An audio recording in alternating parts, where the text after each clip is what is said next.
ಆತ್ಮೀಯ ವಿದ್ಯಾರ್ಥಿಗಳಿಗೆ ದ್ವಿತೀಯ ಪಿಯುಸಿ ರಾಜ್ಯಶಾಸ್ತ್ರದ 2ನೇ ಅಧ್ಯಾಯದಲ್ಲಿ ಚುನಾವಣೆಗಳು ಎಂದರೇನು ಹಾಗೂ ಚುನಾವಣೆಯ ಮಹತ್ವಗಳು ಏನು ಅನ್ನುವಂಥದ್ದನ್ನು ನಾವು ಕಳೆದ ತರಗತಿಯಲ್ಲಿ ಅಧ್ಯಯನವನ್ನು ಮಾಡಿದ್ದೇವೆ. ಈ ತರಗತಿಯಲ್ಲಿ ಚುನಾವಣೆಯ ವಿಧಗಳು ಅನ್ನುವಂಥದ್ದ ಘಟಕವನ್ನು ಅಧ್ಯಯನವನ್ನು ಮಾಡೋಣ. ವಿದ್ಯಾರ್ಥಿಗಳೇ, ಆಧುನಿಕ ಪ್ರಜಾಸತ್ತಾತ್ಮಕ ವ್ಯವಸ್ಥೆಯಲ್ಲಿ ಚುನಾವಣೆಗಳನ್ನು ನಾವು 2 ಭಾಗಗಳನ್ನಾಗಿ ವಿಂಗಡಣೆ ಮಾಡಿದ್ದೇವೆ ಅಥವಾ 2 ವಿಧಗಳನ್ನು ಕಾಣುತ್ತೇವೆ ಅಂತಕ್ಕಂಥದ್ದು. ಮೊದಲನೇದಾಗಿರ್ತಕ್ಕಂಥದ್ದು ಯಾವುದು ಅಂತ ಹೇಳಿದ್ರೆ ಪ್ರತ್ಯಕ್ಷ ಚುನಾವಣೆ ಅಂತ ಹೇಳಿ, ಮತ್ತೊಂದು ವಿಧ ಯಾವುದು ಅಂತ ಹೇಳಿದ್ರೆ ಪರೋಕ್ಷ ಚುನಾವಣೆಗಳು ಅಂತ ಹೇಳಿ. ಈ ಮೊದಲನೇದಾಗಿರ್ತಕ್ಕಂತಹ ಪ್ರತ್ಯಕ್ಷ ಚುನಾವಣೆ ಎಂದರೇನು, ಅಥವಾ ಇದನ್ನೇ ನಾವು ಮತ್ತೊಂದು ಹೆಸರಿಂದ ಕರಿತೀವಿ, ಏನು ಅಂತ ಹೇಳಿದ್ರೆ ನೇರ ಚುನಾವಣೆ ಅಂತ ಕರೀತೀವಿ. ಇಲ್ಲಿ ಪ್ರತ್ಯಕ್ಷ ಚುನಾವಣೆ ಅಂತ ಹೇಳಿದ್ರೆ ಒಂದು ರಾಷ್ಟ್ರದ ಚುನಾವಣಾ ವ್ಯವಸ್ಥೆಯಲ್ಲಿ ಮತದಾರರು ನೇರವಾಗಿ ಮತಗಟ್ಟೆಗೆ ತೆರಳಿ ರಹಸ್ಯ ಮತದಾನದ ಮೂಲಕ ಮತದಾನ ಮಾಡುವಂತಹ ಅವಕಾಶವಿರುವಂತಹ ಚುನಾವಣೆಗಳನ್ನ ಪ್ರತ್ಯಕ್ಷ ಚುನಾವಣೆ ಅಥವಾ ನೇರ ಚುನಾವಣೆ ಅಂತ ಹೇಳಿ ಕರೀತಾರೆ. ಅಂದ್ರೆ ಇಲ್ಲಿ ಪ್ರತ್ಯಕ್ಷ ಚುನಾವಣೆಯಲ್ಲಿ ಒಂದು ರಾಷ್ಟ್ರದಲ್ಲಿರ್ತಕ್ಕಂತಹ ಮತದಾರ ತಾನೇ ನೇರವಾಗಿ ಮತಗಟ್ಟೆಗೆ ತೆರಳಿ ರಹಸ್ಯ ಮತದಾನದ ಮೂಲಕ ಮತವನ್ನ ಚಲಾವಣೆಯನ್ನ ಮಾಡಿ ತನಗೆ ಬೇಕಾದಂತಹ ಪ್ರತಿನಿಧಿಯನ್ನ ಆಯ್ಕೆ ಮಾಡಿಕೊಳ್ಳುವಂತಹ ಚುನಾವಣೆಯನ್ನ ನಾವೇನಂತ ಕರಿತೀವಿ, ಪ್ರತ್ಯಕ್ಷ ಚುನಾವಣೆ ಅಂತ ಕರೀತಾರೆ. ಅಂದ್ರೆ ಇಲ್ಲಿ ಜನರೇ ನೇರವಾಗಿ ಮತದಾನದ ಮೂಲಕ ಪ್ರತಿನಿಧಿಗಳನ್ನ ಆಯ್ಕೆ ಮಾಡಿಕೊಳ್ಳಲು ಅವಕಾಶ ಇರುವಂತಹ ಚುನಾವಣೆಯನ್ನ ಪ್ರತ್ಯಕ್ಷ ಚುನಾವಣೆ ಅಥವಾ ನೇರ ಚುನಾವಣೆ ಅಂತ ಕರೀತಾರೆ. ಇವತ್ತು ವಿಶ್ವದ ಅನೇಕ ರಾಷ್ಟ್ರಗಳಲ್ಲಿ ಪ್ರತ್ಯಕ್ಷ ಚುನಾವಣೆಯನ್ನ ಕಾಣುತ್ತೇವೆ ಅಂತಕ್ಕಂಥದ್ದು. ಉದಾಹರಣೆ, ಭಾರತದ ಲೋಕಸಭೆಗೆ ನಡೆಯುವಂತಹ ಚುನಾವಣೆ, ಭಾರತ ರಾಜ್ಯಗಳ ವಿಧಾನಸಭೆಗೆ ನಡೆಯುವಂತಹ ಚುನಾವಣೆಗಳು, ಮತ್ತು ಇಂಗ್ಲೆಂಡ್ನಲ್ಲಿ ನಡೀತಕ್ಕಂತಹ ಕೆಳಸದನವಾದಂತಹ ಹೌಸ್ ಆಫ್ ಕಾಮನ್ಸ್ ಸಾಮಾನ್ಯರ ಸಭೆಗೆ ನಡೆಯುವಂತಹ ಚುನಾವಣೆಗಳು, ಅಮೆರಿಕದಲ್ಲಿ ನಡೀತಕ್ಕಂತಹ ಕೆಳಮನೆಯಾದಂತಹ ಪ್ರತಿನಿಧಿ ಸಭೆಗೆ ನಡೆಯುವಂತಹ ಎಲ್ಲ ಚುನಾವಣೆಗಳು ಪ್ರತ್ಯಕ್ಷ ಚುನಾವಣೆಗಳಾಗಿವೆ ಅಂತಕ್ಕಂಥದ್ದು. ಯಾವ ಚುನಾವಣಾ ವ್ಯವಸ್ಥೆಯಲ್ಲಿ ಪ್ರತ್ಯಕ್ಷ ಚುನಾವಣೆ ಎಂದರೇನು ಅನ್ನುವಂತಹ ಪ್ರಶ್ನೆಗೆ, ಯಾವ ಚುನಾವಣಾ ವ್ಯವಸ್ಥೆಯಲ್ಲಿ ಮತದಾರರೇ ನೇರವಾಗಿ ಮತಗಟ್ಟೆಗೆ ತೆರಳಿ ರಹಸ್ಯ ಮತದಾನದ ಮೂಲಕ ತಮ್ಮ ಪ್ರತಿನಿಧಿಗಳನ್ನ ಆಯ್ಕೆ ಮಾಡಿಕೊಳ್ಳಲು ಅವಕಾಶವಿರುವಂತಹ ಚುನಾವಣೆಯನ್ನ ಪ್ರತ್ಯಕ್ಷ ಚುನಾವಣೆಗಳು ಅಂತ ಹೇಳಿ ಕರೀತಾರೆ. ಈಗ ಉದಾಹರಣೆ, ಭಾರತದ ಲೋಕಸಭೆ ಚುನಾವಣೆ ಏನಿದೆ ಮತ್ತು ರಾಜ್ಯಗಳ ವಿಧಾನಸಭೆ ಚುನಾವಣೆಗಳು ಏನಿದಾವೆ, ಇವೆಲ್ಲವೂ ಸಹ ಪ್ರತ್ಯಕ್ಷ ಚುನಾವಣೆಗಳು. ಲೋಕಸಭಾ ಚುನಾವಣೆಯಲ್ಲಿ ಪ್ರಜೆಗಳೇ ನೇರವಾಗಿ ಭಾಗವಹಿಸುವುದರ ಮೂಲಕ ಮತಗಟ್ಟೆಗೆ ತೆರಳಿ ತಮಗೆ ಬೇಕಾದಂತಹ ಅಭ್ಯರ್ಥಿಯನ್ನ ಆಯ್ಕೆ ಮಾಡಿಕೊಳ್ಳಿಕ್ಕೆ ಅವಕಾಶ ಇರ್ತದೆ. ಹಾಗಾಗಿ ಇದನ್ನು ನಾವೇನಂತ ಕರಿತೀವಿ, ಪ್ರತ್ಯಕ್ಷ ಚುನಾವಣೆ. ಒಂದು ರಾಷ್ಟ್ರದ ಮತದಾರರೇ ನೇರವಾಗಿ ಚುನಾವಣೆಯಲ್ಲಿ ಮತ ಚಲಾಯಿಸಲು ಅವಕಾಶವಿರುವ ಪದ್ಧತಿ ಅಂತಲೂ ಸಹ ಇದನ್ನ ಕರೀಬಹುದು. ಅದೇ ರೀತಿ ಪರೋಕ್ಷ ಚುನಾವಣೆ ಅಂತ ಹೇಳಿದ್ರೆ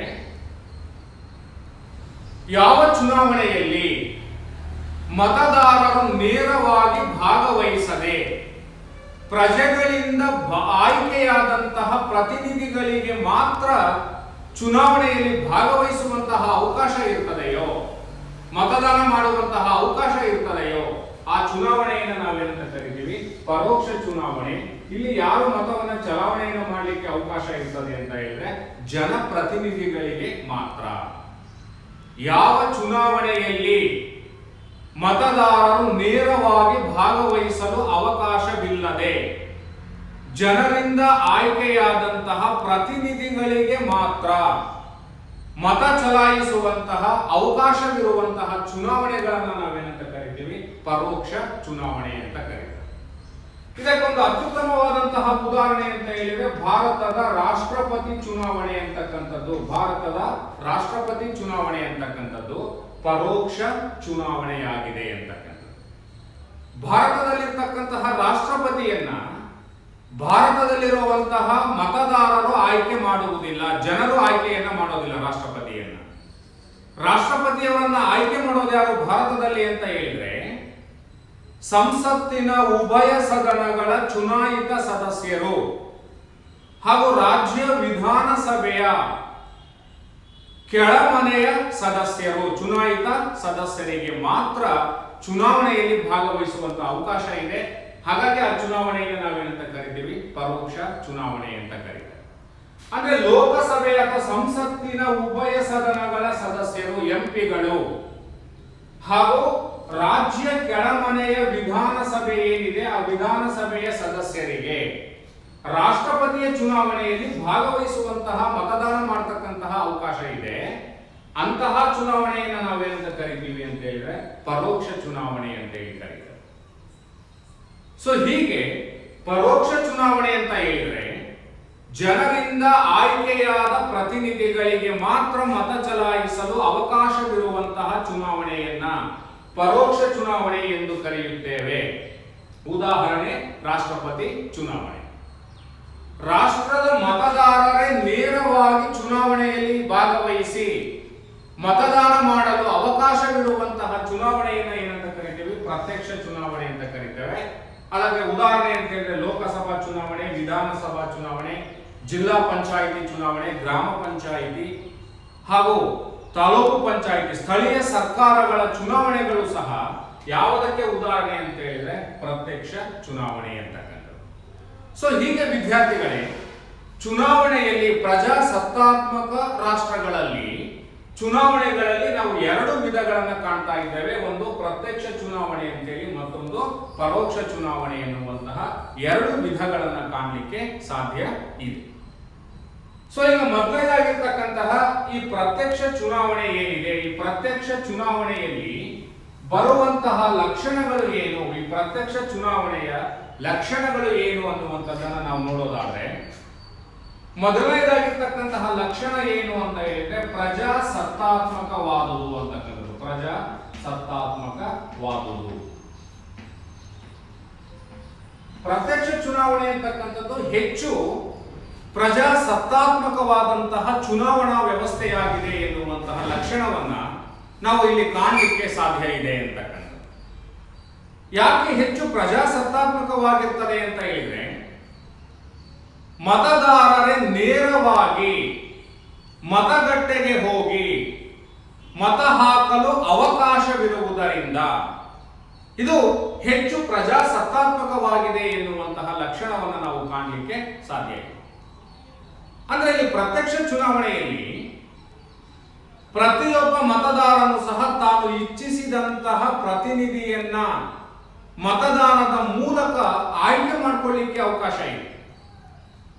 ಇಲ್ಲಿ ಪ್ರತ್ಯಕ್ಷ ಚುನಾವಣೆಯಲ್ಲಿ ವಿಶಾಲವಾಗಿರುವಂತಹ ಆಯ್ಕೆಯ ಸ್ವಾತಂತ್ರ್ಯ ಇರುವುದರಿಂದ ಮತದಾರನು ನೇರವಾಗಿ ಮತಗಟ್ಟೆಗೆ ಹೋಗಿ ತನಗೆ ಬೇಕಾದಂತಹ ಪ್ರತಿನಿಧಿಯನ್ನ ಆಯ್ಕೆ ಮಾಡಿಕೊಳ್ಳಲು ಅವಕಾಶ ಇದೆ.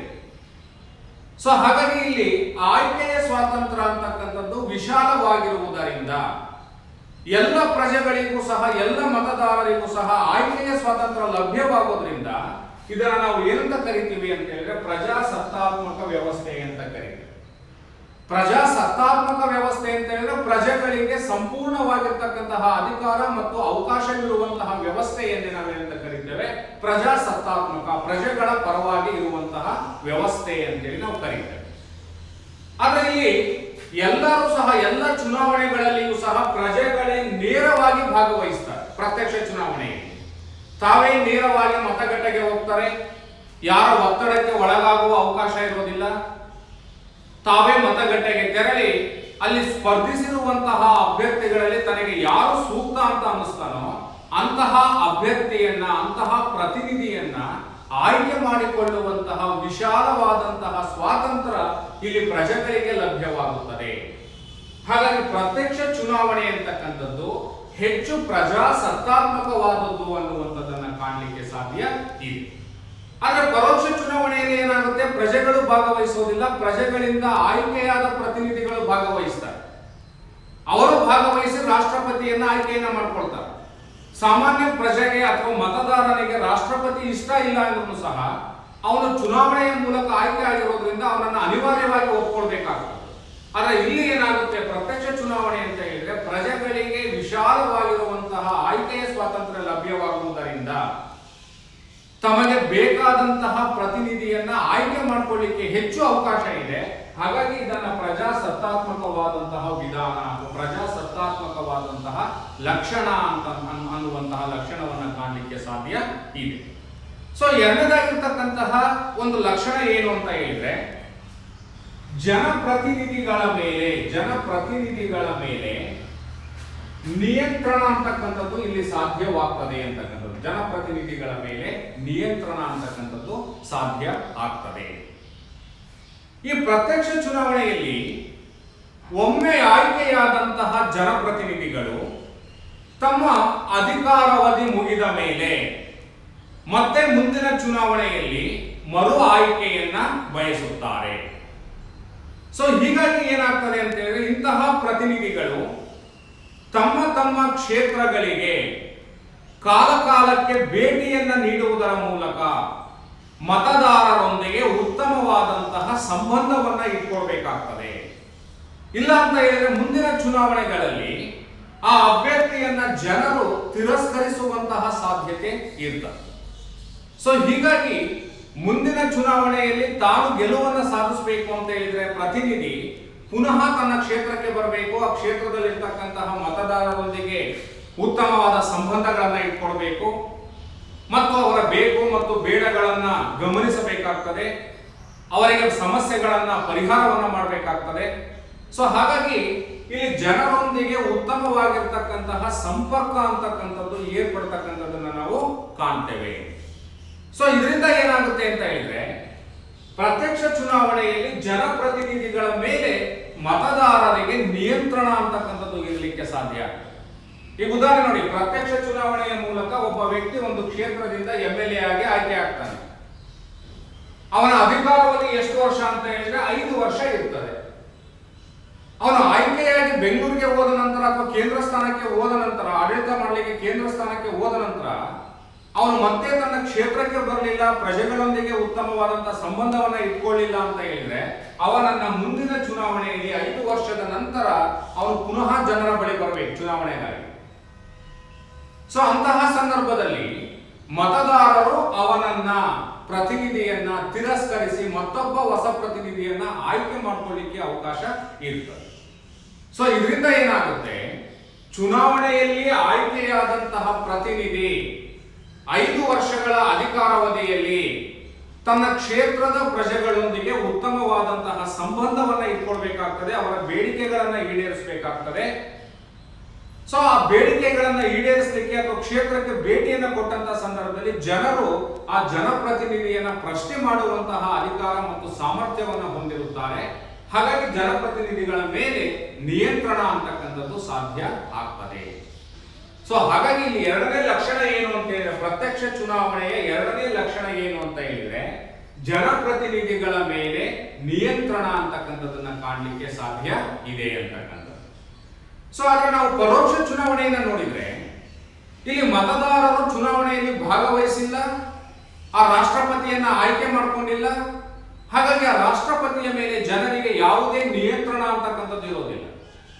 ಪರೋಕ್ಷ ಚುನಾವಣೆಯಲ್ಲಿ ರಾಷ್ಟ್ರಪತಿಯನ್ನ ಆಯ್ಕೆ ಮಾಡೋದು ಯಾರು ಅಂದ್ರೆ ಜನಪ್ರತಿನಿಧಿಗಳು, ಎಂಪಿಗಳು ಮತ್ತು MLAಗಳು ಸೇರ್ಕೊಂಡು, ಎಲ್ಲ ರಾಜ್ಯಗಳ MLAಗಳು ಸೇರ್ಕೊಂಡು ಮತದಾನವನ್ನ ಮಾಡಿ ರಾಷ್ಟ್ರಪತಿಯನ್ನ ಆಯ್ಕೆ ಮಾಡ್ಕೊಂಡಿದ್ದಾರೆ. ಹಾಗಾಗಿ ರಾಷ್ಟ್ರಪತಿ ಮತ್ತು ಮತದಾರರ ನಡುವೆ, ರಾಷ್ಟ್ರದ ಮತದಾರರ ನಡುವೆ, ಪ್ರಜೆಗಳ ನಡುವೆ ನೇರವಾದಂತಹ ಸಂಪರ್ಕ ಇರೋದಿಲ್ಲ, ಅವರನ್ನ ನಿಯಂತ್ರಣವನ್ನ ಮಾಡಲಿಕ್ಕೆ ಸಾಧ್ಯ ಆಗೋದಿಲ್ಲ. ಸೊ ಆದ್ರೆ ಈ ಪ್ರತ್ಯಕ್ಷ ಚುನಾವಣೆಯಲ್ಲಿ ಜನಪ್ರತಿನಿಧಿಗಳನ್ನ ಜನರೇ ನೇರವಾಗಿ ಆಯ್ಕೆ ಮಾಡೋದ್ರಿಂದ ಅವರ ಮೇಲೆ, ಅಂದ್ರೆ ಪ್ರತಿನಿಧಿಗಳ ಮೇಲೆ ಪ್ರಜೆಗಳಿಗೆ ನಿಯಂತ್ರಣ ಅಂತಕ್ಕಂಥದ್ದು ಇರ್ತದೆ. ಸೊ ಮತ್ತೆ ಮುಂದಿನ ಚುನಾವಣೆಯಲ್ಲಿ ಅಧಿಕಾರವನ್ನು ಬಯಸುವಂತಹ ಜನಪ್ರತಿನಿಧಿ ಮತ್ತೆ ಜನರ ಬಳಿ ಬರಬೇಕಾಗ್ತದೆ. ಆಯ್ಕೆಯಾದ 5 ವರ್ಷಗಳ ಅವಧಿಯಲ್ಲಿ ಜನರೊಂದಿಗೆ ಉತ್ತಮವಾದಂತಹ ಸಂಪರ್ಕವನ್ನು ಇಟ್ಕೊಳ್ತಾನೆ. ಅವರ ಸಮಸ್ಯೆಗಳನ್ನ ಪರಿಹಾರ ಮಾಡಲಿಕ್ಕೆ ಆ ಮತದಾರರ ಮನಸ್ಸನ್ನ ಗೆಲ್ಲುವಂತಹ ಪ್ರಯತ್ನವನ್ನ ಜನಪ್ರತಿನಿಧಿ ಮಾಡ್ತಾ ಇರ್ತಾನೆ. ಸೊ ಹಾಗಾಗಿ ಪ್ರತ್ಯಕ್ಷ ಚುನಾವಣೆಯಲ್ಲಿ ಮತ ಚಲಾಯಿಸುವಂತಹ ಅಧಿಕಾರ ಮತದಾರರಿಗೆ ಇರುವುದರಿಂದ ಅವರಿಗೆ ಜನಪ್ರತಿನಿಧಿಗಳ ಮೇಲೆ ನಿಯಂತ್ರಣವನ್ನು ಸಾಧಿಸಲು ಸಾಧ್ಯವಾಗ್ತದೆ ಎನ್ನುವಂತಹ ಒಂದು ಲಕ್ಷಣವನ್ನು ನಾವು ಇಲ್ಲಿ ಕಾಣಲಿಕ್ಕೆ ಸಾಧ್ಯ ಇದೆ ಅಂತಕ್ಕಂಥದ್ದು. ಸೊ ಅದೇ ರೀತಿಯಾಗಿ ಮತ್ತೊಂದು ಮೂರನೇದಾಗಿರ್ತಕ್ಕಂಥ ಲಕ್ಷಣ ಅಂತ ಹೇಳಿದ್ರೆ ರಾಜಕೀಯ ಜ್ಞಾನ ಅಂತಕ್ಕಂಥದ್ದು ಲಭ್ಯ ಆಗುತ್ತದೆ ಅಂತಕ್ಕಂಥದ್ದು. ಮತದಾರರಿಗೆ ಅಥವಾ ಪ್ರಜೆಗಳಿಗೆ ರಾಜಕೀಯ ಜ್ಞಾನವನ್ನ ಮೂಡಿಸುತ್ತದೆ ಎನ್ನುವಂಥದ್ದನ್ನ ನಾವಿಲ್ಲಿ ಗುರುತಿಸ್ತೇವೆ. ಸೊ ಇಲ್ಲಿ ಪ್ರತ್ಯಕ್ಷ ಚುನಾವಣೆಯಲ್ಲಿ ಮತದಾರನೇ ನೇರವಾಗಿ ಮತ ಚಲಾಯಿಸುವ ಮೂಲಕ ರಾಜಕೀಯ ವಿಷಯದಲ್ಲಿ ಹೆಚ್ಚು ಹೆಚ್ಚು ಆಸಕ್ತಿಯನ್ನ ಹೊಂದಿರುತ್ತಾರೆ ಅಂತಕ್ಕಂಥ. ಸಾಮಾನ್ಯವಾಗಿ ನಾವು ಗಮನಿಸ್ತೇವೆ, ಚುನಾವಣೆಗಳ ಸಂದರ್ಭದಲ್ಲಿ ಪ್ರಜೆಗಳು ರಾಜಕೀಯ ಪಕ್ಷಗಳೊಂದಿಗೆ ನೇರವಾಗಿರ್ತಕ್ಕಂತಹ ಸಂಪರ್ಕವನ್ನು ಹೊಂದುವುದರ ಮೂಲಕ ರಾಜಕೀಯ ಚಟುವಟಿಕೆಗಳಲ್ಲಿ ಪ್ರತ್ಯಕ್ಷವಾಗಿ ಭಾಗವಹಿಸ್ತಾರೆ. ಸೊ ಇದರಿಂದ ಏನಾಗುತ್ತೆ ಅಂತ ಹೇಳಿದ್ರೆ, ರಾಜಕೀಯ ಪಕ್ಷಗಳಲ್ಲಿ ಭಾಗವಹಿಸುವುದರ ಮೂಲಕ ಅದರ ಚಟುವಟಿಕೆಗಳಲ್ಲಿ ಅದರ ಕಾರ್ಯಕ್ರಮಗಳಲ್ಲಿ ಪ್ರಜೆಗಳು ಭಾಗವಹಿಸುವುದರ ಮೂಲಕ, ಹಾಗೆಯೇ ರಾಜಕೀಯ ಪಕ್ಷಗಳ ಪ್ರಣಾಳಿಕೆಗಳನ್ನ ಅಧ್ಯಯನವನ್ನ ಮಾಡುವುದರ ಮೂಲಕ ಸಮರ್ಥ ವ್ಯಕ್ತಿಯನ್ನ ಆಯ್ಕೆ ಮಾಡುವಂತಹ ಸ್ವತಂತ್ರ ಪ್ರಜೆಗಳಿಗೆ ಲಭ್ಯವಾಗುತ್ತದೆ.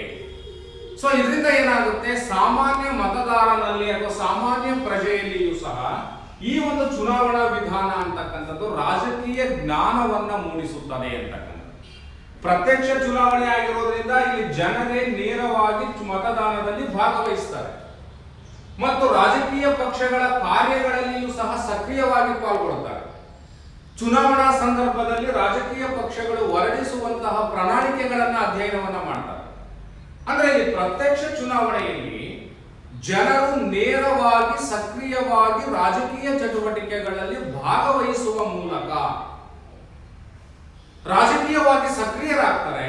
ಈ ಅಂಶ ಅವರಲ್ಲಿ ಏನಾಗುತ್ತೆ ಅಂತ ಹೇಳಿದ್ರೆ, ರಾಜಕೀಯ ಜ್ಞಾನವನ್ನ ಪ್ರಜೆಗಳಲ್ಲಿ ಮೂಡಿಸಲು ಈ ಪ್ರತ್ಯಕ್ಷ ಚುನಾವಣೆ ಅಂತಕ್ಕಂಥದ್ದು ಸಹಾಯವನ್ನ ಮಾಡ್ತದೆ. ಪ್ರಜೆಗಳಲ್ಲಿ ರಾಜಕೀಯ ಜ್ಞಾನ ಅಂತಕ್ಕಂಥದ್ದು ಮೂಡಲು ಈ ಪ್ರತ್ಯಕ್ಷ ಚುನಾವಣೆ ಅಂತಕ್ಕಂಥದ್ದು ಸಹಾಯವನ್ನ ಮಾಡುತ್ತದೆ ಎನ್ನುವಂತಹ ಲಕ್ಷಣವನ್ನ ನಾವು ಇಲ್ಲಿ ಕಾಣ್ತೇವೆ. ಸೊ ಅದೇ ರೀತಿಯಾಗಿ ನಾಲ್ಕನೇದಾಗಿರ್ತಕ್ಕಂತಹ ಒಂದು ಲಕ್ಷಣ ಅಂತ ಹೇಳಿದ್ರೆ ಯೋಗ್ಯ ಅಭ್ಯರ್ಥಿಯ ಆಯ್ಕೆ ಅಂತಕ್ಕಂಥದ್ದು. ಯೋಗ್ಯ ಅಭ್ಯರ್ಥಿಯ ಆಯ್ಕೆ ಸಾಧ್ಯವಾಗುತ್ತದೆ ಅಂತಕ್ಕಂಥದ್ದು. ಅಂದ್ರೆ ಇಲ್ಲಿ ಪ್ರತ್ಯಕ್ಷ ಚುನಾವಣಾ ವ್ಯವಸ್ಥೆಯಲ್ಲಿ ರಾಜಕೀಯ ಪಕ್ಷಗಳು ಸ್ಪರ್ಧಿಸುವುದರಿಂದ ಅವುಗಳ ಸಿದ್ಧಾಂತ ಮತ್ತು ಧ್ಯೇಯಗಳು ವಿಭಿನ್ನವಾಗಿರುತ್ತವೆ ಎನ್ನುವಂತಹ ಅಂಶವನ್ನ ನಾವು ಕಾಣ್ತೇವೆ.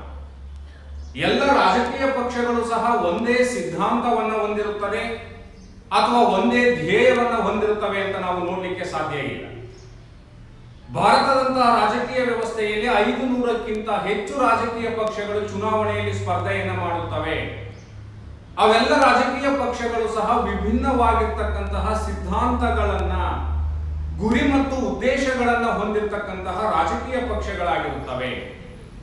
ಸೊ ಹಾಗಾಗಿ ಇಲ್ಲಿ ಮತದಾರರು ವಿವಿಧ ಪಕ್ಷಗಳ ಚುನಾವಣಾ ಪ್ರಣಾಳಿಕೆಗಳಲ್ಲಿ ನಮೂದಿಸಿರುವಂತಹ ಸಿದ್ಧಾಂತಗಳು ಮತ್ತು ಅವರು ನಿರ್ವಹಿಸುವಂತಹ ಕಾರ್ಯಗಳನ್ನ ಕೂಲಂಕುಷವಾಗಿ ಅರಿತು ತಮ್ಮ ಹಿತಾಸಕ್ತಿಗಳಿಗೆ ಅನುಗುಣವಾಗಿ ದೇಶದ ಪ್ರಗತಿಗೆ ಪೂರಕವಾದ ಯಾವ ಪಕ್ಷ ಸೂಕ್ತ ಎನ್ನುವುದನ್ನ ಯೋಚಿಸಿ ಮತವನ್ನ ಹಾಕುತ್ತಾರೆ.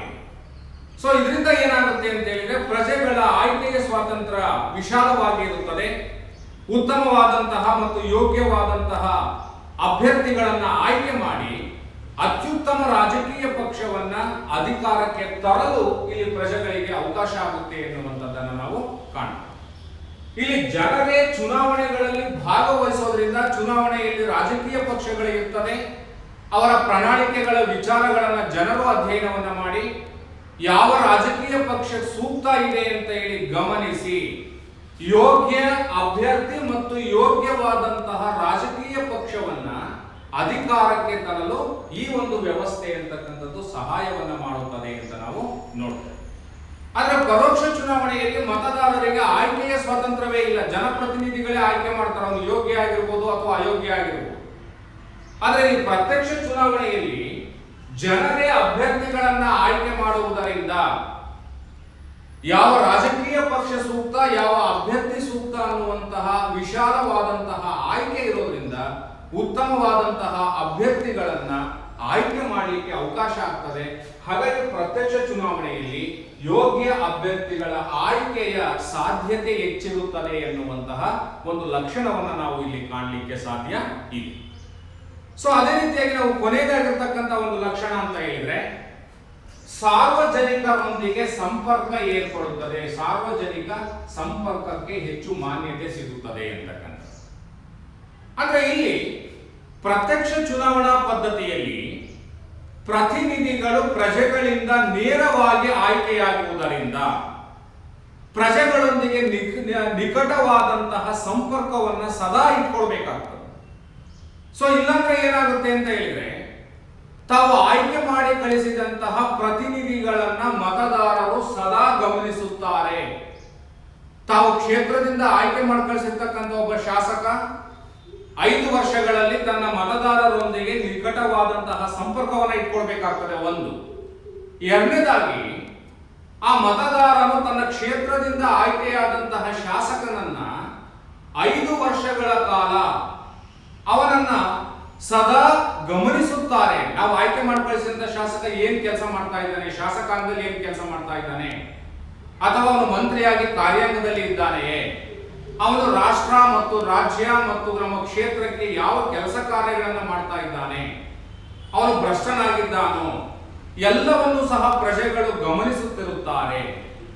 ಮತ್ತೆ ಆಯ್ಕೆಯಾದಂತಹ ಪ್ರತಿನಿಧಿ ಅಂತಕ್ಕಂಥವನು 5 ವರ್ಷಗಳ ನಂತರ ತನ್ನ ಅಧಿಕಾರಾವಧಿ ಮುಗಿದ ನಂತರ ಮತ್ತೆ ಚುನಾವಣೆಗೆ ಬರಬೇಕು, ಅದೇ ಮತದಾರರ ಬಳಿ ಬರಬೇಕು, ತನ್ನ ಕ್ಷೇತ್ರದ ಮತದಾರರ ಬಳಿ ಬರಬೇಕಾಗ್ತದೆ. ಸೊ ಅವನು ಸರಿಯಾದಂತಹ ಸಂಪರ್ಕ ಇಟ್ಕೊಂಡಿರಲಿಲ್ಲ, ಸರಿಯಾದಂತಹ ಕೆಲಸ ಕಾರ್ಯಗಳನ್ನು ಮಾಡಿರಲಿಲ್ಲ ಅಂತ ಹೇಳಿದ್ರೆ ಆ ಅಭ್ಯರ್ಥಿಯನ್ನ ಮತದಾರರು ಮುಂದಿನ ಚುನಾವಣೆಯಲ್ಲಿ ಆಯ್ಕೆ ಮಾಡೋದಿಲ್ಲ. ಸೊ ಹೀಗಾಗಿ ಏನಾಗುತ್ತೆ, ಪ್ರತ್ಯಕ್ಷ ಚುನಾವಣೆಯಲ್ಲಿ ಮತದಾರರು ಮತ್ತು ಪ್ರತಿನಿಧಿಗಳ ನಡುವೆ ಉತ್ತಮವಾದಂತಹ ಸಂಬಂಧ ಮತ್ತು ಸಂಪರ್ಕ ಏರ್ಪಡ್ತದೆ. ಜನಪ್ರತಿನಿಧಿಗಳಿಗೆ ಸಾರ್ವಜನಿಕರೊಂದಿಗೆ ಸಂಪರ್ಕ ಏರ್ಪಡ್ತದೆ ಮತ್ತು ಮತದಾರರಿಗೆ ತಮ್ಮ ಕ್ಷೇತ್ರದ ಶಾಸಕರೊಂದಿಗೆ ಉತ್ತಮವಾದಂತಹ ಸಂಪರ್ಕ ಅಂತಕ್ಕಂಥದ್ದು ಏರ್ಪಡುವಂತದ್ದನ್ನು ನಾವು ಇಲ್ಲಿ ಕಾಣ್ತೇವೆ. ಸೊ ಹಾಗಾಗಿ ಪ್ರತ್ಯಕ್ಷ ಚುನಾವಣೆಯಲ್ಲಿ ಜನರು ಅಥವಾ ಮತದಾರರು ಮತ್ತು ಪ್ರತಿನಿಧಿಗಳ ನಡುವೆ ಉತ್ತಮವಾದಂತಹ ಸಂಬಂಧ ಮತ್ತು ಸಂಪರ್ಕ ಏರ್ಪಡ್ತಕ್ಕಂಥದ್ದನ್ನು ನಾವು ಗಮನಿಸಲಿಕ್ಕೆ ಸಾಧ್ಯ ಇದೆ.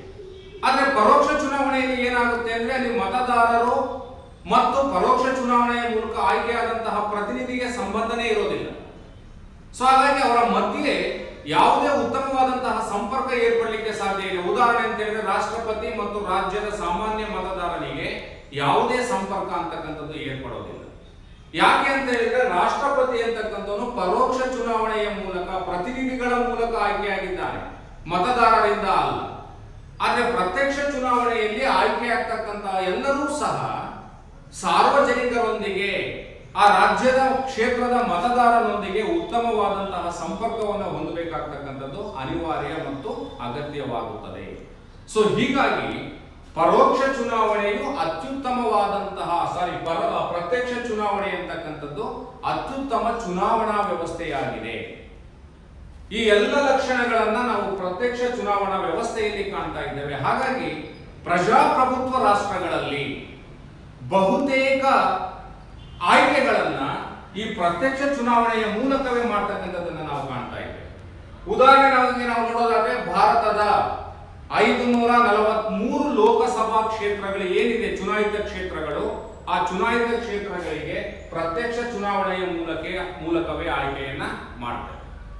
ರಾಜ್ಯ ಶಾಸಕಾಂಗದ ಕೆಳಮನೆಯಾದಂತಹ ವಿಧಾನಸಭೆಗೂ ಸಹ ಪ್ರತ್ಯಕ್ಷ ಚುನಾವಣೆಗಳ ಮೂಲಕವೇ ಆಯ್ಕೆ ಮಾಡ್ತಕ್ಕಂಥದ್ದನ್ನ ಕಾಣ್ತೇವೆ. ಕರ್ನಾಟಕವನ್ನು ನಾವು ನೋಡಿದಾಗ ಸುಮಾರು 223 ಸ್ಥಾನಗಳನ್ನ ಪ್ರತ್ಯಕ್ಷ ಚುನಾವಣೆಗಳ ಮೂಲಕವೇ ಆಯ್ಕೆ ಮಾಡ್ತಕ್ಕಂಥದ್ದನ್ನ ನಾವು ಕಾಣ್ತಾ ಇದ್ದೇವೆ.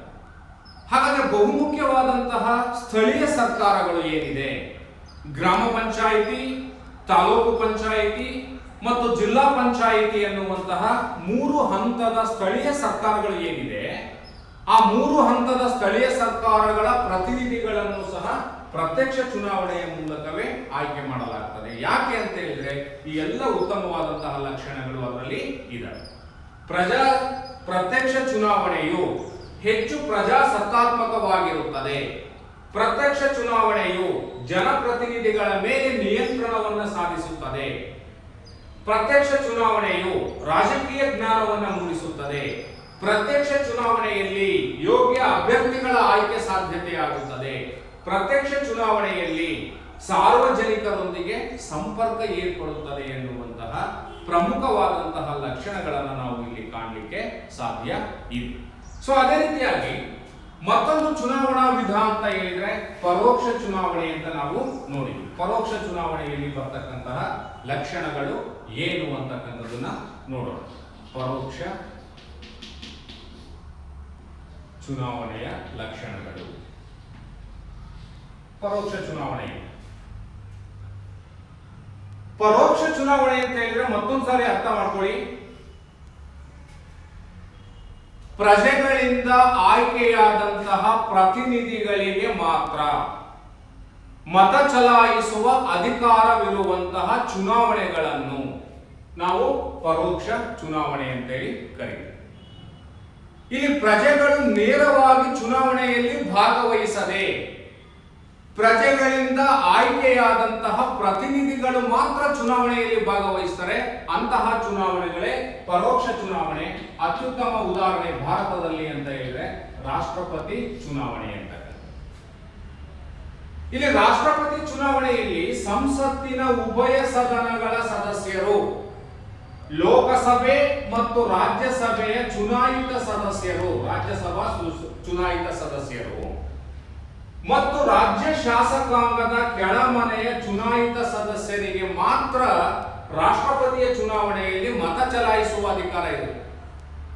ಇವರು ಮಾತ್ರ ಚುನಾವಣೆಯಲ್ಲಿ ಮತ ಚಲಾಯಿಸಿ ರಾಷ್ಟ್ರಪತಿಗಳನ್ನ ಆಯ್ಕೆ ಮಾಡ್ಕೊಳ್ತಾರೆ. ಅಂತಹ ಚುನಾವಣೆಯನ್ನು ನಾವೇನಂತ ಕರೀತೇವೆ? ಪರೋಕ್ಷ ಚುನಾವಣೆ ಅಂತೇಳಿ ಕರೀತೇವೆ. ಈ ಪರೋಕ್ಷ ಚುನಾವಣೆಯಲ್ಲಿ ರಾಷ್ಟ್ರದ ಸಾಮಾನ್ಯ ಮತದಾರನಿಗೆ ಯಾವುದೇ ಅಧಿಕಾರ ಇಲ್ಲ, ಮತ ಚಲಾಯಿಸುವ ಅಧಿಕಾರ ಇರೋದೇ ಇಲ್ಲ. ಸೊ ಈ ಪರೋಕ್ಷ ಚುನಾವಣೆಯಲ್ಲಿ ಕಂಡು ಬರ್ತಕ್ಕಂತಹ ಪ್ರಮುಖವಾಗಿರ್ತಕ್ಕಂತಹ ಲಕ್ಷಣಗಳನ್ನು ನಾವು ನೋಡೋದಾದ್ರೆ ಸಮರ್ಥ ಅಭ್ಯರ್ಥಿಯ ಆಯ್ಕೆ ಸಾಧ್ಯವಾಗ್ತದೆ ಅಂತಕ್ಕಂಥದ್ದು. ಸಮರ್ಥ ಅಭ್ಯರ್ಥಿಯ ಆಯ್ಕೆಗೆ ಅವಕಾಶ ಅಥವಾ ಸಾಧ್ಯತೆ ಅನ್ನುವಂತಹ ಲಕ್ಷಣವನ್ನು ನಾವು ಕಾಣ್ತೇವೆ ಅಂತಕ್ಕಂಥದ್ದು. ಈ ಒಂದು ಪರೋಕ್ಷ ಚುನಾವಣೆಯಲ್ಲಿ ಪ್ರಜೆಗಳು ನೇರವಾಗಿ ಚುನಾವಣೆಯಲ್ಲಿ ಭಾಗವಹಿಸಲಿಕ್ಕೆ ಅವಕಾಶ ಇರೋದಿಲ್ಲ. ಪ್ರಜೆಗಳಿಂದ ಆಯ್ಕೆಯಾದಂತಹ ಪ್ರಜ್ಞಾವಂತ ಪ್ರತಿನಿಧಿಗಳು ಮಾತ್ರ ಈ ಚುನಾವಣೆಯಲ್ಲಿ ಭಾಗವಹಿಸ್ತಾರೆ. ಅವರಿಗೆ ಹೆಚ್ಚು ರಾಜಕೀಯ ಜ್ಞಾನ ಅಂತಕ್ಕಂಥದ್ದು ಇರ್ತದೆ. ಸೊ ಹಾಗಾಗಿ ಏನಾಗುತ್ತೆ, ಪರೋಕ್ಷ ಚುನಾವಣೆಯಲ್ಲಿ ಆಯ್ಕೆಯಾಗುವಂತಹ ಪ್ರತಿನಿಧಿಗಳು ಅಥವಾ ಅಭ್ಯರ್ಥಿ ಎಂತಹ ಅಭ್ಯರ್ಥಿ ಆಗಿರ್ತಾನೆ ಅಂತ ಹೇಳಿದ್ರೆ ಸಮರ್ಥ ಅಭ್ಯರ್ಥಿಯಾಗಿರುವ ಸಾಧ್ಯತೆ ಇರುತ್ತದೆ, ಹೆಚ್ಚಿರುತ್ತದೆ ಎನ್ನುವಂಥದ್ದನ್ನ ಕಾಣ್ತೇವೆ. ಸೊ ಈ ಪ್ರತ್ಯಕ್ಷ ಚುನಾವಣೆಯಲ್ಲಿ ಏನಾಗುತ್ತೆ, ಕೇವಲ 18 ವರ್ಷ ಪೂರೈಸಿರ್ತಕ್ಕಂತಹ ಪ್ರತಿಯೊಬ್ಬ ಪ್ರಜೆಗೂ ಸಹ ಮತದಾನದ ಹಕ್ಕು ಲಭ್ಯ ಆಗ್ತದೆ. ಆ ಮೂಲಕ ರಾಜಕೀಯ ಜ್ಞಾನ ಇಲ್ಲದೆ ಇರತಕ್ಕಂತಹ, ಶಿಕ್ಷಣ ಇಲ್ಲದೆ ಇರತಕ್ಕಂತಹ, ರಾಜಕೀಯ ಪೂರ್ವ ಪೀಠಿಕೆ ಜ್ಞಾನ ಇಲ್ಲದೆ ಇರತಕ್ಕಂತಹ ಸಾಮಾನ್ಯ ಮತದಾರರು ಸಹ ಚುನಾವಣೆಯಲ್ಲಿ ಓಟನ್ನು ಹಾಕುವುದರ ಮೂಲಕ ಅಸಮರ್ಥ ಅಭ್ಯರ್ಥಿಗಳನ್ನ ಆಯ್ಕೆ ಮಾಡತಕ್ಕಂತಹ ಸಾಧ್ಯತೆ ಇರ್ತದೆ. ಆದ್ರೆ ಈ ಪರೋಕ್ಷದಲ್ಲಿ ಏನಾಗುತ್ತೆ ಅಂತ ಹೇಳಿದ್ರೆ ರಾಜಕೀಯ ಜ್ಞಾನವನ್ನ ಹೊಂದಿರುವಂತಹ ಪ್ರಜ್ಞಾವಂತ ಮತದಾರರು ಮಾತ್ರ ಇರುವುದರಿಂದ ಅವರು ಉತ್ತಮವಾಗಿ ಮತವನ್ನ ಚಲಾವಣೆಯನ್ನ ಮಾಡಿ ಸಮರ್ಥ ಅಭ್ಯರ್ಥಿಯನ್ನ ಆಯ್ಕೆ ಮಾಡುವಂತಹ ಅವಕಾಶ ಇದೆ ಎನ್ನುವಂತಹ ಒಂದು ಲಕ್ಷಣವನ್ನ ಕಾಣಲಿಕ್ಕೆ ಸಾಧ್ಯ ಇದೆ. ಸೊ ಎರಡನೇದಾಗಿರ್ತಕ್ಕಂಥದ್ದು ಏನು ಅಂತ ಹೇಳಿದ್ರೆ ಪ್ರಚಾರದ ಆರ್ಭಟ ಇರುವುದಿಲ್ಲ ಅಂತಕ್ಕಂಥದ್ದು. ಪ್ರಚಾರದ ಆರ್ಭಟ ಅಂತಕ್ಕಂಥದ್ದು ಇಲ್ಲ ಅಂತ, ಆರ್ಭಟ ಇಲ್ಲ. ಪ್ರತ್ಯಕ್ಷ ಚುನಾವಣೆಯಲ್ಲಿ ಆದ್ರೆ ಏನಾಗುತ್ತೆ, ಕೋಟ್ಯಾಂತರ ಮತದಾರರು ಭಾಗವಹಿಸುವಂತಹ ಚುನಾವಣೆ ಆಗ್ತದೆ. ಅನೇಕ ನೂರಾರು ರಾಜಕೀಯ ಪಕ್ಷಗಳು ಆ ಚುನಾವಣೆಯಲ್ಲಿ ಭಾಗವಹಿಸ್ತವೆ. ಸೊ ಇದರಿಂದ ಏನಾಗುತ್ತೆ ಅಂತ ಹೇಳಿದ್ರೆ ಪ್ರಚಾರದ ಆರ್ಭಟ ಅಂತಕ್ಕಂಥದ್ದು ಜಾಸ್ತಿ ಇರ್ತದೆ. ಆದ್ರೆ ಇಲ್ಲಿ ಪರೋಕ್ಷ ಚುನಾವಣೆಯಲ್ಲಿ ಏನಾಗುತ್ತೆ, ಕೆಲವೇ ಮತದಾರರು ಅಂದ್ರೆ ಎಂಪಿಗಳು ಮತ್ತು ಎಂಎಲ್ಎಗಳು ಮಾತ್ರ ಭಾಗವಹಿಸುವುದರಿಂದ ಮತದಾರರ ಸಂಖ್ಯೆ ಕಡಿಮೆ ಇರ್ತದೆ. ಪ್ರಚಾರದ ಆರ್ಭಟ ಅಂತಕ್ಕಂಥದ್ದು ಜಾಸ್ತಿ ಇರುವುದಿಲ್ಲ, ಅದಕ್ಕೆ ಅವಕಾಶ ಅಂತಕ್ಕಂಥದ್ದು ಇರೋದೇ ಇಲ್ಲ. ಸಾಮಾನ್ಯವಾಗಿ ನಾವು ಗಮನಿಸ್ತೇವೆ, ರಾಷ್ಟ್ರಪತಿ ಚುನಾವಣೆ ಯಾಕೆ ನಡೆಯುತ್ತೆ ಅಂತ ನಮಗೆ ಗೊತ್ತಿರ್ತದೆ, ಯಾವತ್ತು ನಡೆಯುತ್ತೆ ಅಂತ ಗೊತ್ತಿರ್ತದೆ. ಅದು ಸಾಮಾನ್ಯ ಮತದಾರರಿಗೆ ಅದು ಸಂಬಂಧನೇ ಪಡೋದಿಲ್ಲ. ಯಾಕೆಂದ್ರೆ ಅಲ್ಲಿ ಪ್ರಚಾರ ಇರೋದಿಲ್ಲ, ರಾಜಕೀಯ ಪಕ್ಷಗಳ ಚಟುವಟಿಕೆಗಳು ಹೆಚ್ಚು ಕಾಣೋದಿಲ್ಲ. ಸೊ ಹಾಗಾಗಿ ಏನಾಗುತ್ತೆ, ಪ್ರಚಾರದ ಆರ್ಭಟವಿಲ್ಲ ಎನ್ನುವಂಥದ್ದನ್ನು ನಾವು ಕಾಣಲಿಕ್ಕೆ ಸಾಧ್ಯ ಇದೆ. ಸೊ ಅದೇ ರೀತಿ ಚುನಾವಣಾ ಅವ್ಯವಹಾರಗಳಿಗೂ ಸಹ ಅವಕಾಶ ಅಂತಕ್ಕಂಥದ್ದು ಕಡಿಮೆ. ಯಾಕೆಂದ್ರೆ ಇವರೆಲ್ಲರೂ ಸಹ ಪ್ರಜ್ಞಾವಂತ ಪ್ರತಿನಿಧಿ ಮತದಾರರಾಗಿದ್ದಾರೆ. ಸೊ ಹಾಗಾಗಿ ಏನಾಗುತ್ತೆ, ಚುನಾವಣಾ ಅವ್ಯವಹಾರಗಳು ಕಡಿಮೆಯಾಗುವಂತಹ ಸಾಧ್ಯತೆ ಇರ್ತದೆ. ಹಣದ ಆಮಿಷ ಅಂತಕ್ಕಂಥದ್ದು ಇರೋದಿಲ್ಲ, ಜಾತಿಯ ಆಮಿಷ ಅಂತಕ್ಕಂಥದ್ದು ಇರೋದಿಲ್ಲ, ರಾಜಕೀಯ ಪಕ್ಷಗಳ ಭರಾಟೆಯಿಂದ ಕೂಡಿರ್ತಕ್ಕಂತಹ ಪ್ರಚಾರ ಅಂತಕ್ಕಂಥದ್ದು ಇರೋದಿಲ್ಲ. ಸೊ ಇದರಿಂದ ಏನಾಗುತ್ತೆ, ಶಾಂತಿಯುತವಾದಂತಹ ಚುನಾವಣೆಗಳು ನಡೀಲಿಕ್ಕೆ ಅವಕಾಶ ಆಗ್ತದೆ.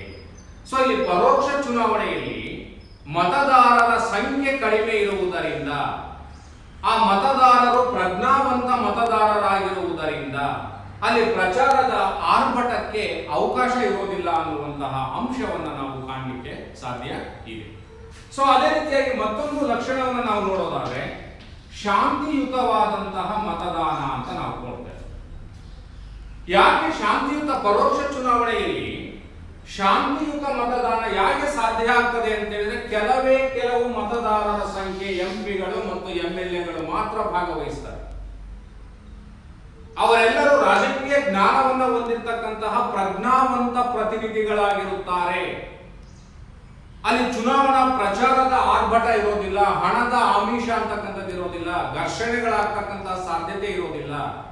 ಹಾಗಾಗಿ ಪರೋಕ್ಷ ಚುನಾವಣೆ ಎಂತಹ ಚುನಾವಣೆ ಆಗಿರ್ತದೆ ಅಂತ ಹೇಳಿದ್ರೆ ಶಾಂತಿಯುತ ಮತದಾನ ಮತ್ತು ಶಾಂತಿಯುತ ಚುನಾವಣೆ ನಡೀತಕ್ಕಂತಹ ಸಾಧ್ಯತೆ ಇರ್ತದೆ.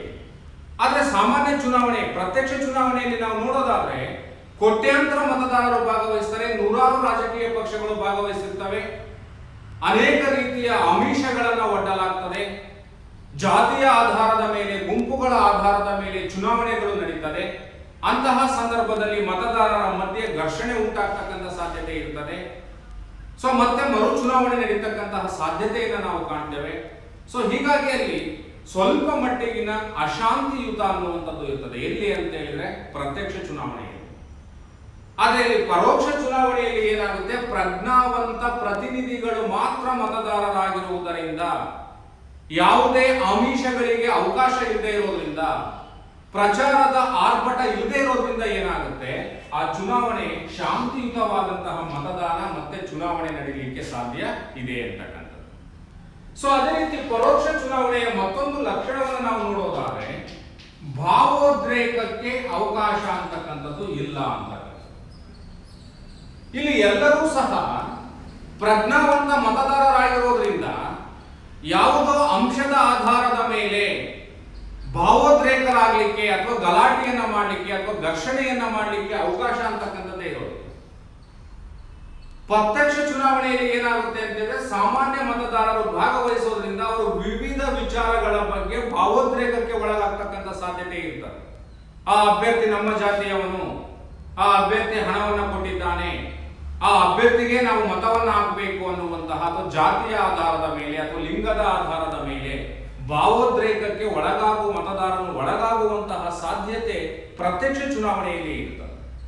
ಆದ್ರೆ ಇಲ್ಲಿ ಪರೋಕ್ಷ ಚುನಾವಣೆಯಲ್ಲಿ ಪ್ರಜ್ಞಾವಂತ ಪ್ರತಿನಿಧಿ ಮಾತ್ರ ಮತದಾರನಾಗಿರೋದ್ರಿಂದ ಅಲ್ಲಿ ಯಾವುದೇ ಆಮಿಷಗಳಿಗೆ ಅವಕಾಶ ಇಲ್ಲದೆ ಇರೋದ್ರಿಂದ, ಅವನಿಗೆ ರಾಜಕೀಯ ಜ್ಞಾನ ಲಭ್ಯವಾಗಿರೋದ್ರಿಂದ ಅಲ್ಲಿ ಏನಾಗುತ್ತೆ ಅಂತ ಹೇಳಿದ್ರೆ ಅವನು ಯಾವುದೇ ವಿಚಾರಕ್ಕೆ ಸಂಬಂಧಿಸಿದಂತೆ ಭಾವೋದ್ರೇಕಕ್ಕೆ ಒಳಗಾಗದೆ ಸಮರ್ಥ ವ್ಯಕ್ತಿಯನ್ನ ಆಯ್ಕೆ ಮಾಡಲಿಕ್ಕೆ ಅವನು ಉತ್ತಮವಾದಂತಹ ಮತವನ್ನ ಚಲಾವಣೆಯನ್ನ ಮಾಡಲಿಕ್ಕೆ ಸಾಧ್ಯ ಇರ್ತದೆ.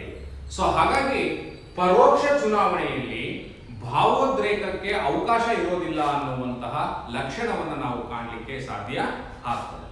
ಸೊ ಅದೇ ರೀತಿಯಾಗಿ ಕೊನೆಯದಾಗಿರ್ತಕ್ಕಂತಹ ಒಂದು ಲಕ್ಷಣವನ್ನು ನಾವು ನೋಡೋದಾದ್ರೆ, ಪರೋಕ್ಷ ಚುನಾವಣೆ ಅಂತಕ್ಕಂಥದ್ದು ಹಿಂದುಳಿದ ರಾಷ್ಟ್ರಗಳಿಗೆ ಸೂಕ್ತವಾದದ್ದು ಅನ್ನುವಂತಹ ಒಂದು ಅಂಶವನ್ನು ನಾವು ಇಲ್ಲಿ ಗಮನಿಸಬೇಕಾಗ್ತದೆ.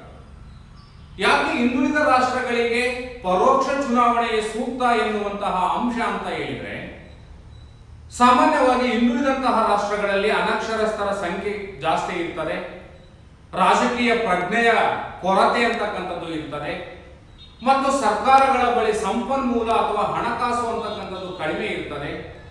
ಈ ಎಲ್ಲ ಕಾರಣಗಳಿಗೋಸ್ಕರ ಪರೋಕ್ಷ ಚುನಾವಣೆ ಅಂತಕ್ಕಂಥದ್ದು ಹಿಂದುಳಿದ ರಾಷ್ಟ್ರಗಳಿಗೆ ಸೂಕ್ತವಾದದ್ದು ಅಂತ ನಾವು ಗಮನಿಸಬೇಕಾಗ್ತದೆ. ಸೊ ಹೀಗೆ ಪರೋಕ್ಷ ಚುನಾವಣೆಯ ಲಕ್ಷಣಗಳನ್ನು ನಾವು ಕಾಣಲಿಕ್ಕೆ ಸಾಧ್ಯ ಇದೆ ವಿದ್ಯಾರ್ಥಿಗಳು. ಸೊ ಒಟ್ಟಾರೆಯಾಗಿ ಚುನಾವಣೆಯಲ್ಲಿ ಒಂದು ಪ್ರಜಾಸತ್ತಾತ್ಮಕ ರಾಷ್ಟ್ರಗಳ ಚುನಾವಣೆಗಳಲ್ಲಿ ನಾವು ಎರಡು ವಿಧಗಳನ್ನು ಕಾಣುತ್ತೇವೆ. ಒಂದು ಪ್ರತ್ಯಕ್ಷ ಚುನಾವಣೆ, ಮತ್ತೊಂದು ಪರೋಕ್ಷ ಚುನಾವಣೆ. ಜನರೇ ನೇರವಾಗಿ ಮತ ಚಲಾಯಿಸಲು ಅವಕಾಶವಿರುವಂತಹ ಚುನಾವಣೆಯನ್ನ ಪ್ರತ್ಯಕ್ಷ ಚುನಾವಣೆ ಅಂತ ಕರೀತೇವೆ. ಜನರಿಗೆ ನೇರವಾಗಿ ಚುನಾವಣೆಯಲ್ಲಿ ಪಾಲ್ಗೊಳ್ಳಲು ಅವಕಾಶವಿರದೆ ಮತದಾರರಿಂದ ಆಯ್ಕೆಯಾದಂತಹ ಪ್ರತಿನಿಧಿಗಳಿಗೆ ಮಾತ್ರ ಚುನಾವಣೆಯಲ್ಲಿ ಭಾಗವಹಿಸಲು ಅವಕಾಶ ಇದ್ರೆ ಅದನ್ನು ನಾವು ಪರೋಕ್ಷ ಚುನಾವಣೆ ಅಂತ ಹೇಳಿ ಕರೀತೇವೆ. ಸೊ ಹೀಗೆ ಚುನಾವಣೆಯಲ್ಲಿ ಪ್ರತ್ಯಕ್ಷ ಮತ್ತು ಪರೋಕ್ಷ ಚುನಾವಣೆಗಳು ಎನ್ನುವಂತಹ ಎರಡು ವಿಧಗಳನ್ನು ಕಾಣಲಿಕ್ಕೆ ಸಾಧ್ಯ ಇದೆ. ಸೊ ವಿದ್ಯಾರ್ಥಿಗಳೇ, ಈ ಘಟಕದಲ್ಲಿ ನಿಮಗೆ ಪರೀಕ್ಷಾ ದೃಷ್ಟಿಯಿಂದ ನಾವು ನೋಡುವುದಾದರೆ, ದ್ವಿತೀಯ ಪಿಯುಸಿಯ ಪರೀಕ್ಷಾ ದೃಷ್ಟಿಯಿಂದ ನೋಡುವುದಾದರೆ, ಪ್ರತ್ಯಕ್ಷ ಚುನಾವಣೆಯ ಲಕ್ಷಣಗಳನ್ನು ವಿವರಿಸಿರಿ ಅಥವಾ ಪರೋಕ್ಷ ಚುನಾವಣೆಯ ಲಕ್ಷಣಗಳನ್ನು ತಿಳಿಸಿರಿ ಅಂತ ಹೇಳಿ 5 ಅಂಕದ ಪ್ರಶ್ನೆ ಸಾಮಾನ್ಯವಾಗಿ ಎಲ್ಲ ಪ್ರಶ್ನೆ ಪತ್ರಿಕೆಗಳಲ್ಲಿ ಪುನರಾವರ್ತನೆಯಾಗಿರ್ತಕ್ಕಂತಹ ಪ್ರಶ್ನೆ. ಸೊ ಹಾಗಾಗಿ ಚುನಾವಣೆಯ ವಿಧಗಳು ಎನ್ನುವಂತಹ ಘಟಕದಲ್ಲಿ 5 ಅಂಕದ ಒಂದು ಪ್ರಶ್ನೆ ಇದ್ದೇ ಇರ್ತದೆ. ಪ್ರತ್ಯಕ್ಷ ಚುನಾವಣೆಯ ಲಕ್ಷಣಗಳು ಅಂತ ಅದನ್ನು ಸಹ ಕೇಳಬಹುದು, ಅಥವಾ ಪರೋಕ್ಷ ಚುನಾವಣೆಯ ಲಕ್ಷಣಗಳನ್ನು ತಿಳಿಸಿರಿ ಅಂತ ಹೇಳಿ ಅದನ್ನು 5 ಅಂಕಗಳಿಗೆ ಪ್ರಶ್ನೆ ಅಂತಕ್ಕಂಥದ್ದು ಸಾಮಾನ್ಯವಾಗಿ ಇದ್ದೇ ಇರ್ತದೆ. ಸೊ ಹಾಗಾಗಿ ವಿದ್ಯಾರ್ಥಿಗಳೇ, ಈ ಘಟಕ ಚುನಾವಣೆಯ ವಿಧಗಳು ಎನ್ನುವ ಘಟಕವನ್ನ ನಾವು ಹೆಚ್ಚು ಆಸಕ್ತಿಯಿಂದ ಅಧ್ಯಯನವನ್ನ ಮಾಡಬೇಕಾಗ್ತದೆ ಎನ್ನುವಂತಹ ಅಂಶವನ್ನ ನಿಮ್ಮ ಗಮನಕ್ಕೆ ನಾನು ತರ್ತಾ ಇದ್ದೇನೆ. ಸೊ ಧನ್ಯವಾದಗಳು ವಿದ್ಯಾರ್ಥಿಗಳು.